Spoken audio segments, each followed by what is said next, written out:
Under a relentless sun, thousands of Israelites trudge through the desolate Sinai, their journey marked by hardship and hope. Children weep, their small voices piercing the vast emptiness as thirst grips them. The pillar of cloud, a silent sentinel, leads them forward, promising solace and direction. In the heart of the wilderness, their faith is tested. The pillar of cloud remains their only guide. In the stark desert morning, manna covers the ground, shimmering like a promise of hope. The Israelites, cloaked in simple robes, move through the landscape, gathering the manna with gratitude etched on their faces. Amidst the relief, murmurs of discontent begin to rise as some Israelites grumble. It's the same thing every day. The quiet is shattered as cries of alarm explode from the edge of the camp. Under the cloak of night, the Amalekite raiders strike, descending upon the Israelites like vultures. The old and the children become the prey, scattering in desperate flight. Screams pierce the air, mingling with the harsh clang of steel as chaos swallows the desert. Chaos erupts as leaders shout and people wail, but Moses remains a pillar of resolve, his face etched with unwavering determination. He pivots, his intense gaze locking onto Joshua, a silent command passing between them. With a voice that cuts through the din, Moses commands, "Joshua, gather men for battle." At dawn, Moses, Aaron, and Hur climb the hill, their figures silhouetted against the rising sun. Moses stands atop the hill, overlooking the battlefield, his face set with determination. In a moment of divine purpose, Moses raises the staff of God high above his head. Joshua leads the charge, his figure a beacon of courage and resolve. On the hilltop, Moses holds the staff high, the Israelites stand firm. Moses' arms begin to tire, and the staff lowers. The Israelites falter as the enemy advances. Aaron and Hur strain against the weight, forcing the massive stone into its final resting place. Weakened, Moses slowly lowers himself onto the stone, each breath a struggle. Aaron and Hur flank Moses, their hands rising to brace his faltering strength. Steel clashes echo, each strike a note in the deadly symphony of battle. The Israelites are taking the lead as Aaron and Hur holds up Moses' hands high to the Lord God to claim victory for Israel. Joshua with the children of Israelite are resolute to win the battle at all costs. The Israelites begin to gain ground, their advance measured in blood and steel. Joshua's unwavering resolve ignites the hearts of the Israelites as they repel the Amalekites' advances. As night creeps in, the battlefield falls silent as the sun sets over the valley of Rephidim. Defeated, the Amalekites scatter, their shadows growing long as they retreat. An eerie quiet descends, broken only by the fading cries of the retreating enemy. Atop the mountain, Moses lowers the staff, his face a canvas of exhaustion and profound relief as the Amalekites were thoroughly defeated. After the victory, Moses' voice echoes, "Write this as a memorial in a book." The Amalekites being the first to attack the Israelites after their freedom from Egypt, the voice commands, "Tell it to Joshua, I will utterly blot out the remembrance of Amalek from under heaven." In the early light of Rephidim, Moses instructed an altar of stone to be raised for God, where was named Yahweh Nissi, the Lord is my banner. The Israelite camp is a scene of collective mourning, faces etched with exhaustion and grief. With tender care, they carry their wounded, each step a testament to their compassion.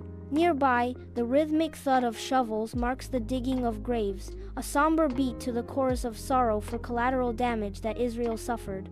Songs of mourning rise, their melodies intertwining with hymns of gratitude, a poignant blend of loss and faith. The air hangs heavy with sorrow, yet the hymns of gratitude resonate with unwavering faith. Under the vast night sky, campfires flicker to life, their flames dancing in celebration of newfound liberty. Jethro approaches the Israelite camp to pay Moses a visit. Inside the tent, Moses bows deeply before Jethro. Joy lights Moses' face as he embraces Jethro with reverence. Inside the tent, Moses recounts tales of divine intervention. He speaks of plagues that swept across the land. His voice rises as he describes the sea parting before them and also the clash of swords at Rephidim as the Amalekites attack Israel. Jethro listens intently, absorbing every word and acknowledges the God of Israel. Flickering firelight illuminates the faces of the elders as it came time to offer unto God sacrifices. Jethro offers a burnt offering as smoke ascending into the night. The elders gather, watching the offering burn. The meal begins, a sacred act in God's presence. In the morning, Jethro observes Moses, who is sitting to resolve disputes from dawn till dusk. Endless lines of people await their turn before Moses. The sun climbs higher, casting long shadows over the crowd. Dust rises with each step, a haze surrounding the weary. Moses sits, his face etched with both determination and exhaustion. Jethro watches, a thoughtful expression crossing his face as he understands the implication of weariness. The weight of the people's burdens seems to press upon Moses, and so he knew he needed to give Moses some advice. Jethro approaches Moses, worry etched deeply on his face. Jethro asks with concern, "Why do you sit alone while all the people stand around you?" Moses speaks with conviction, "Because the people come to me to seek God's will." Jethro shakes his head slowly, his weariness palpable. He pauses, gathering his thoughts before offering guidance. His voice resonates with wisdom. Appoint capable, trustworthy men over groups of thousands, hundreds, fifties, and tens. Moses followed the advice of Jethro, his father-in-law, after which Moses did the vast Israelite camp. Leaders emerged from every tribe, ready to serve. The weight of responsibility lifts, replaced by a sense of order and calm. Peace descends as the needs of the people are addressed with newfound clarity. Under the vast sky, the cloud of the Lord stirs, signaling a new path through the desolate Sinai. The people watch as the cloud of the Lord moves again, and they begin to follow it into the wilderness of Sinai. Journeying out of the desert and under the majestic shadow of Mount Sinai, the Israelites settle, their tents dotting the landscape. At God's request, Moses begins his solitary ascent up Mount Sinai. The wind howls fiercely as he climbs higher. Lightning flashes, illuminating the path ahead. Mount Sinai is bathed in a divine light, its peak piercing the heavens. A voice resonates from above, shaking the bedrock with its power, saying,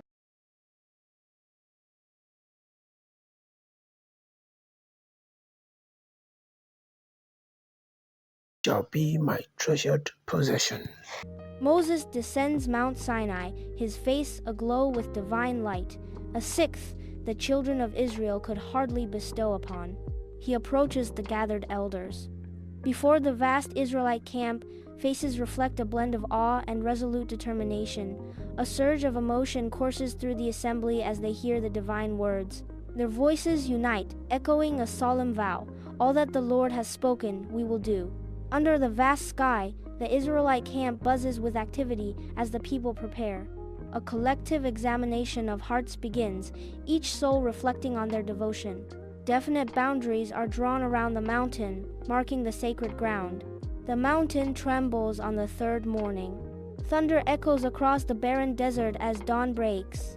A heavy, ominous cloud descends from the sky, a dark omen looming over the mountain.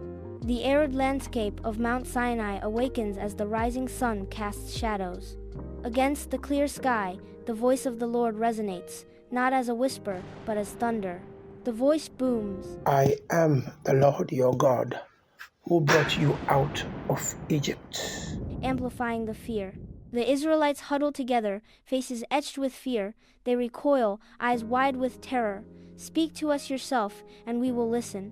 But do not let God speak to us directly, or we will die." A palpable sense of fear grips the people as they gather, their faces etched with worry. Moses stands before them, his resolute face a beacon of hope amidst the despair. Moses' voice cuts through the silence. "Do not fear, God has come to test you."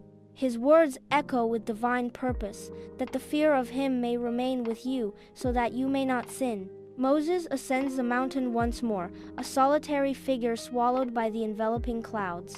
He advances towards the divine presence, surrounded by the ethereal embrace of the heavens. He ascends, heaven's embrace as he braces to receive the 10 Commandments from God, an encounter which we will find out in the next episode.